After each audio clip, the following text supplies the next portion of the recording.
Radio Soleil sur Internet, c'est au www.radio-soleil.com.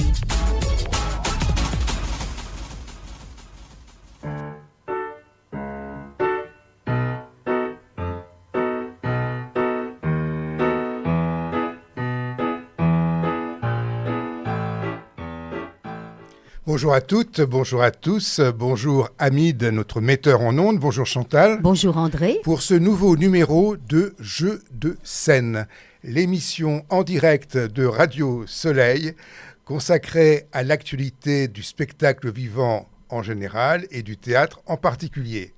Alors, à l'affiche aujourd'hui, Chantal. Eh bien, de la marionnette, tout d'abord, avec le spleen de l'ange. C'est une conception, une scénographie de Johanny Berthe, que j'ai vue au théâtre de la ville, Les Abbesses. Au Petit Saint-Martin, projection privée de Rémi DeVos, dans une mise en scène de Jean-Michel Ribes. Au Rond-Point, Have a Good Day. C'est un spectacle qui vient de Lituanie, dans le cadre du festival d'automne, au théâtre du Rond-Point. De Viva Grainité, entre autres. L'amante anglaise de Marguerite Duras, c'est une mise en scène de Jacques Osinski que j'ai vue au théâtre de l'Atelier. Au Carreau du Temple, Pouf au sentiment, c'est une conception scénographique costume de Yvan Cléda et Coco Petitpierre. Et puis Oiseau, spectacle tout public dès 9 ans, texte, adaptation et mise en scène d'Anna Neusière que j'ai vu au théâtre de Paris-Villette. Alors, Chantal, le spleen de l'ange. Oui, donc c'est de la marionnette, donc c'est l'histoire de cet ange, qui connaît le spleen. Lui, il est fatigué d'avoir la vie éternelle et il s'ennuie.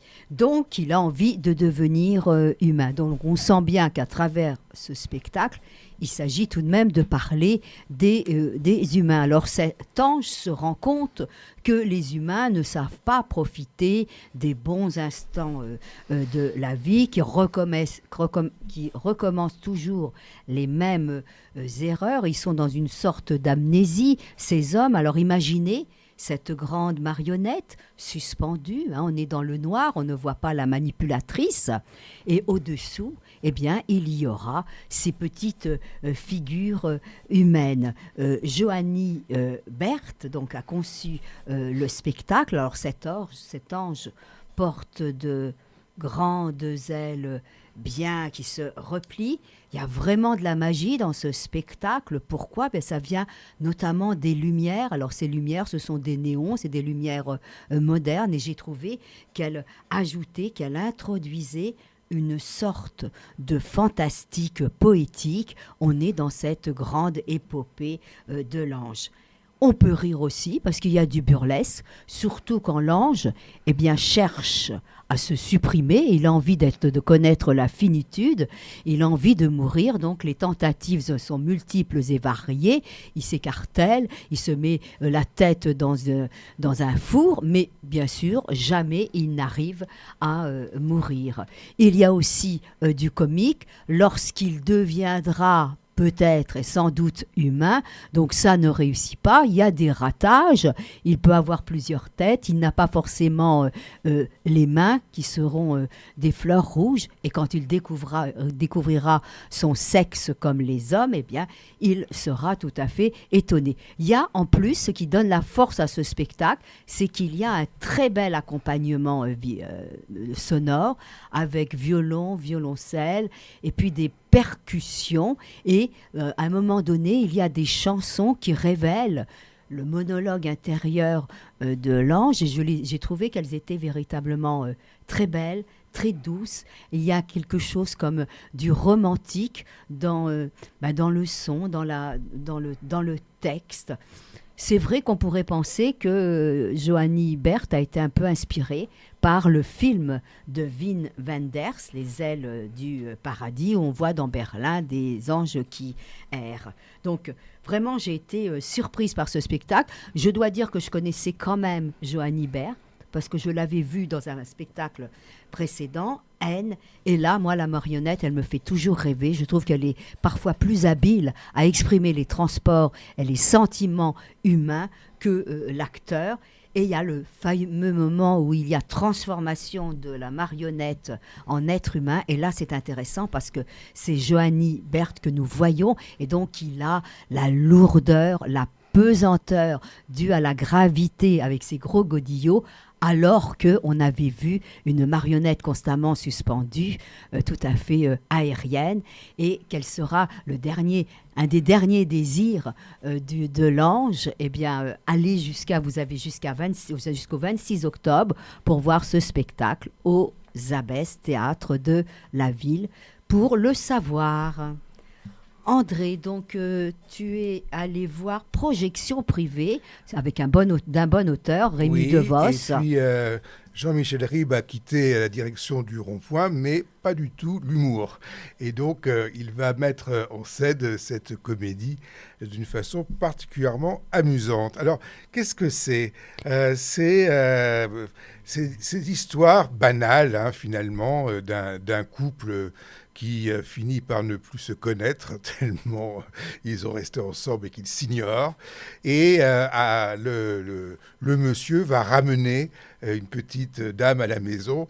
Voilà. Mais la particularité, c'est que la femme de ce couple, c'est Clotilde Mollet qui l'interprète d'une façon extraordinaire, eh bien, elle passe son temps à regarder la télévision. Et on va avoir ici une satire des séries et de la télé-réalité, des émissions de télévision. Et donc, c'est quand même fort pour de très bons acteurs de jouer les mauvais acteurs. Parce qu'effectivement, on se rend compte qu'effectivement, quand ils jouent les mauvais acteurs, on est tout à fait dans les séries télé, etc., et les doublages. Voilà, très, très franchement, on a cette perception du personnage de l'acteur de télé, quoi, et de la façon de... Alors, c'est pas uniquement la faute des acteurs, c'est aussi la manière de raconter des histoires, la manière justement de la façon des dialogues qui sont très particuliers dans ce genre d'émission. Et donc, c'est très, très drôle à cause de ça, parce qu'évidemment, il va y avoir une interaction entre le trio plus ou moins... alors, c'est amusant parce que finalement, les deux femmes vont se retrouver finalement face à cet homme. Et donc, d'un côté, et de l'autre côté, eh bien, le côté série, enfin, le côté imaginaire. Et les deux vont disons, s'interpénétrer et s'harmoniser et jouer ensemble. Donc, c'est vraiment un spectacle... drôle, réjouissant, sans prétention. Hein, on ne va pas nous défendre des idées extraordinaires, mais simplement voir ce que c'est que la télévision. Donc...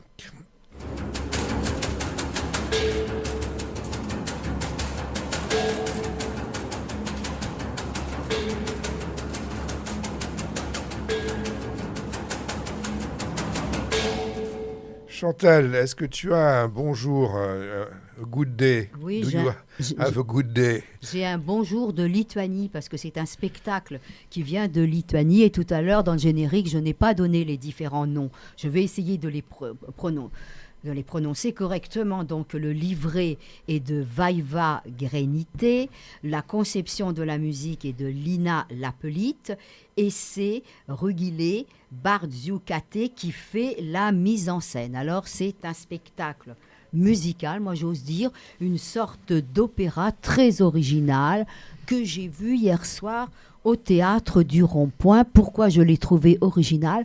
Parce qu'il s'agit d'évoquer la réalité sociale et de qui?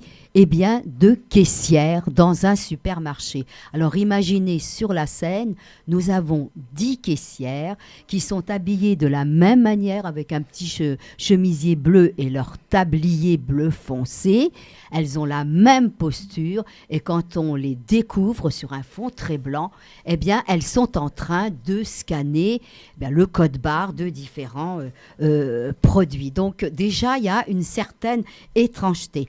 La scénographie, c'est vrai qu'on pourrait la trouver assez minimaliste parce qu'elles vont rester constamment assises sur ces chaises et sur leur piédestal. Mais en fait, j'ai trouvé que ça renforçait un petit peu le côté stéréotype et en plus que ça a donné une belle visibilité à des métiers qui sont invisibles puisqu'elles sont sur le devant de la scène. C'est un concert syndical, mais sans les slogans. Et en fait, il va y avoir...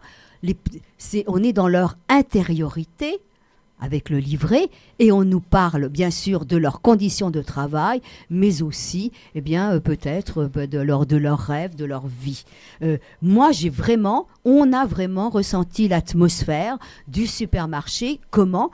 Avec une bande son, et puis le bruit des petits bips, justement, des produits que l'on scanne. Et on a un pianiste. Alors, il y a une lumière qui est très aveuglante, avec des néons. Et en fait, j'ai trouvé qu'elle traduisait bien cette tragédie sociale, parce que c'est dur tout de même, ce spectacle. C'est triste, parce qu'on est face à la monotonie de la vie professionnelle de ces caissières qui sont dans un cycle infernal d'achat et de vente. Ça ne veut pas dire, parce que moi j'ai un peu ri, ça ne veut pas dire qu'il n'y a pas des moments comiques, il y a une certaine ironie, parce que ce sont des suites de solos qui sont accompagnés par des chœurs, mais souvent ces chœurs sont un petit peu dans le décalage, sont, je dirais, dans le contrepoint, et ces arias qui évoquent justement la vie de supermarché, ils ne sont pas forcément dans une grande solitude, j'ai envie de dire. Non, je trouvais que c'était bien, parce qu'on entendait toutes ces petites péripéties. Alors j'ai remarqué, il y a un moment donné, il y a ce qui donne en fait du charme au spectacle, parce qu'on est un petit peu dans l'ordinaire. On pourrait penser à Francis Ponge dans le parti pris des choses, mais là on est dans le parti pris des choses consuméristes. Mais là aussi c'est la forme qui sublime, et c'est le chanter. Et on a des timbres de voix, des tessitures de voix qui sont très différentes. À un moment donné, on a un solo, aria, qui nous chante les plaisirs des achats, avec une énumération très longue de tous ces produits. Et puis ensuite, on va avoir une voix très terne de quelqu'un qui raconte l'échec de sa vie, quelqu'un qui était diplômé, qui n'a pas pu trouver de travail. Et ce qui est très beau à ce moment-là, c'est qu'on a la ritournelle qui va être reprise au piano, alors que le chœur et la chanteuse part sur un autre registre. Donc, je trouve que c'est pas qu'un concert, c'est vraiment une mise en perspective sociale et d'un cadre rigide. Et pour moi, j'ai eu un petit ovni théâtral et musical, très étrange. Pourquoi aussi ? Parce qu'il y avait la langue de Lituanie que je ne connais pas et que j'ai entendue. Donc, vous pouvez encore aller voir ce Have a Good Day au théâtre du Rond-Point. André, la menthe anglaise de Marguerite Duras. Oui, la menthe anglaise, parce que en fait c'est un jeu de mots, puisque le personnage principal confond la menthe anglaise, qui est une plante qu'elle aime beaucoup, avec la menthe anglaise. Mais c'est une pièce donc de Marguerite Duras qui a écrit d'abord un récit, et puis qui l'a écrit aussi sous forme de pièce. Et je crois que ici, Jacques Osinski est très fidèle aux indications scéniques de Marguerite Duras et à l'esprit de cette pièce. Alors, il y a deux parties, ce sont deux interrogatoires. Alors, ce ne sont pas des interrogatoires de juges ou de policiers, non. C'est des interrogatoires plus philosophiques, je dirais, de quelqu'un qui cherche la vérité, qui cherche à comprendre. Alors, on va avoir deux personnages interrogés. Dans un premier temps, le rideau de scène est fermé. Enfin, c'est même pas le rideau, c'est le métal. Et l'interrogateur est d'abord dans la salle. Et puis, il va y avoir le mari, qui va être Grégoire Osterman, et c'est de Frédéric Lidgens qui fait l'interrogateur. Ce sont des grosses pointures du théâtre. Et donc, ce mari qui va être interrogé, on essaie de comprendre pourquoi sa femme a tué sa sœur. et donc, ou sa belle-sœur, je suis très bien, mais peu importe. La question n'est pas là. Pourquoi ça s'est passé comme ça? Et donc, deuxième partie, hein, ça dure 2h10 quand même. Deuxième partie de la pièce, eh bien, comment dire, le rideau en métal remonte, hein, et on va avoir aucun décor. C'est-à-dire qu'on va avoir véritablement ce que c'est que le théâtre de l'atelier tel qu'il est. Et ça, Mais il y a dans cette volonté qu'il n'y ait rien, sinon soit le rideau, soit le théâtre lui-même, cette volonté justement de nudité. Et qui va tout à fait bien avec l'esprit de ces deux dialogues. Et évidemment, on va avoir sur scène, hein, Sandrine Bonner, qui va parfaitement interpréter, c'est-à-dire répondre sans que jamais on ne comprenne rien au fond de la question.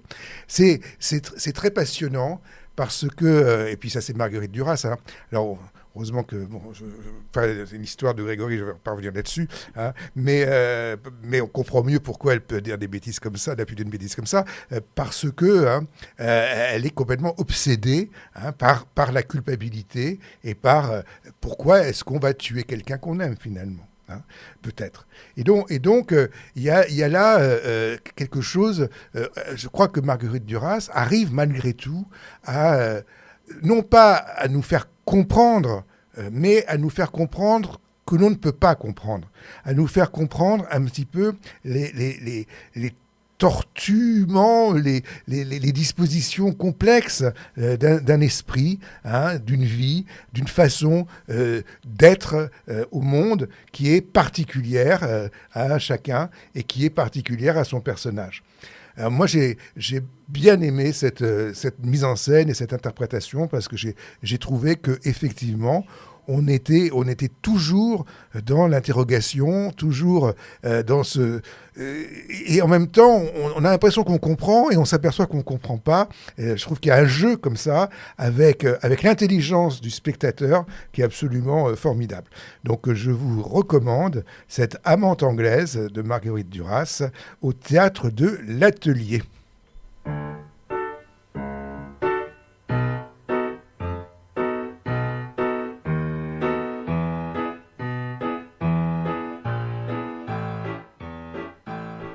Chantal, pouf, avec P-O-U-F-S, pouf, au sentiment. Oui, au carreau du temple. Pouf, pouf, pouf. Oui, tout à fait. Bah, écoute, je crois que ton petit résumé pourrait convenir. C'est très curieux, ce spectacle.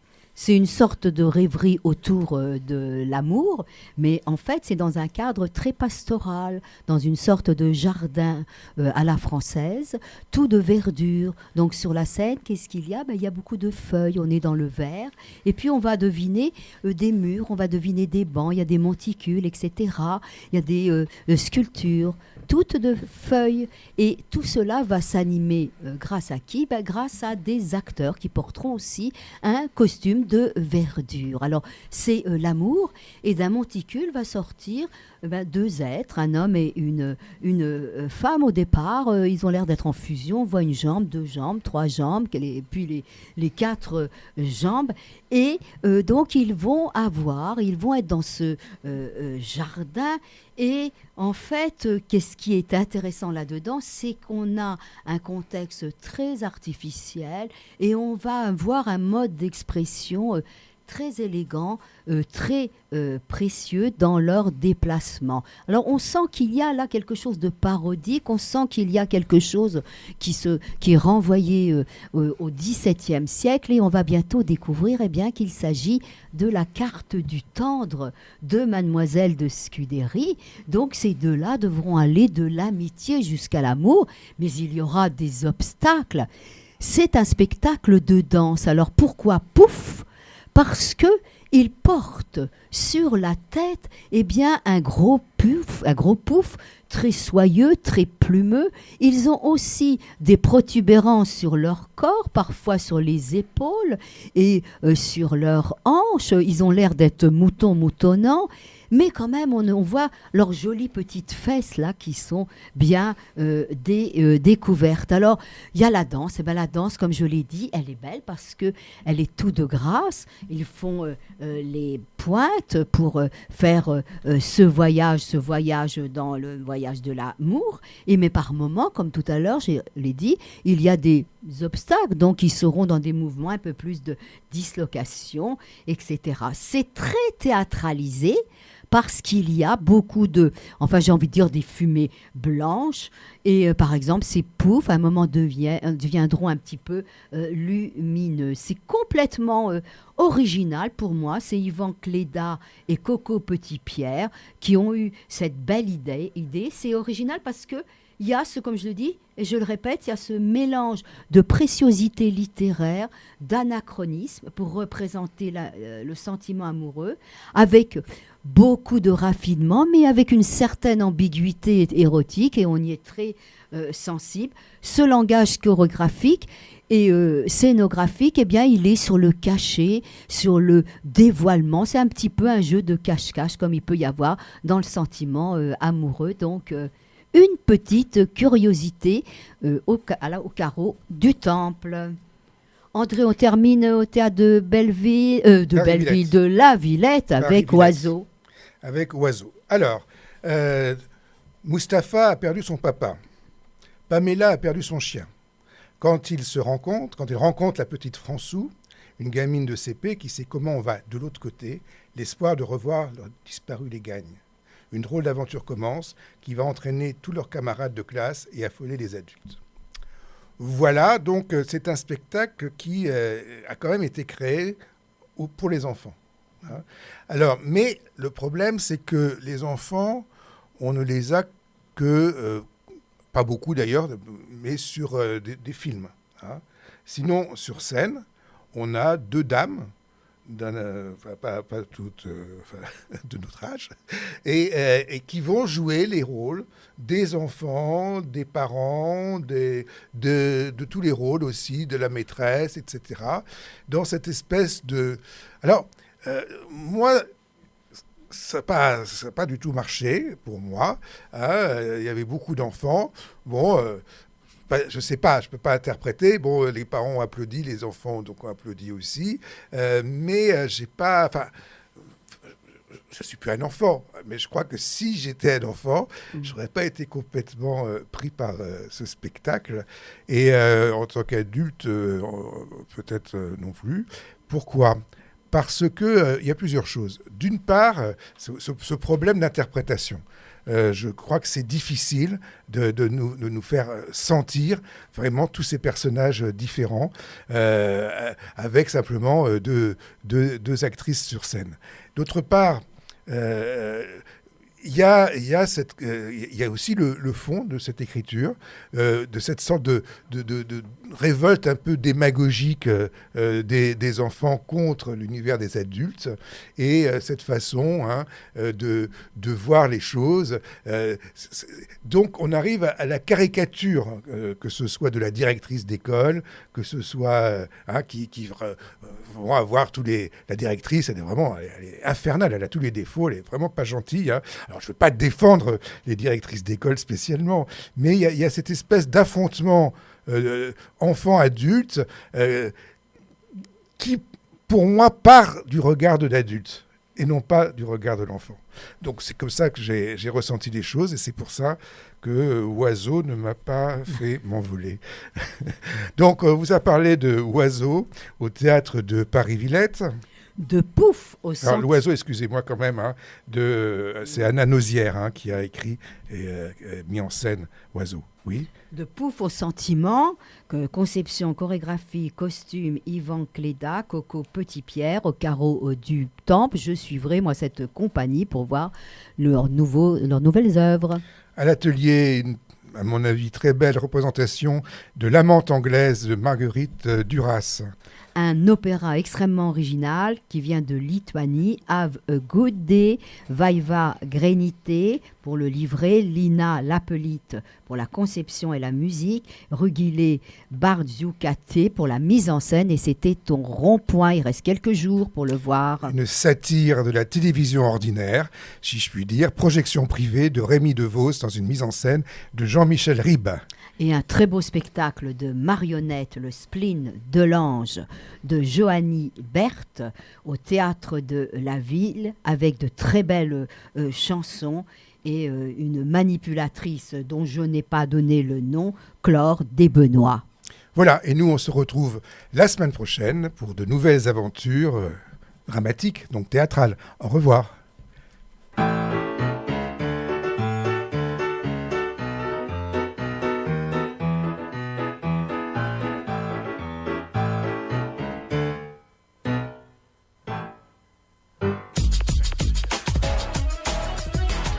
Radio Soleil sur Internet, c'est au www.radio-soleil.com.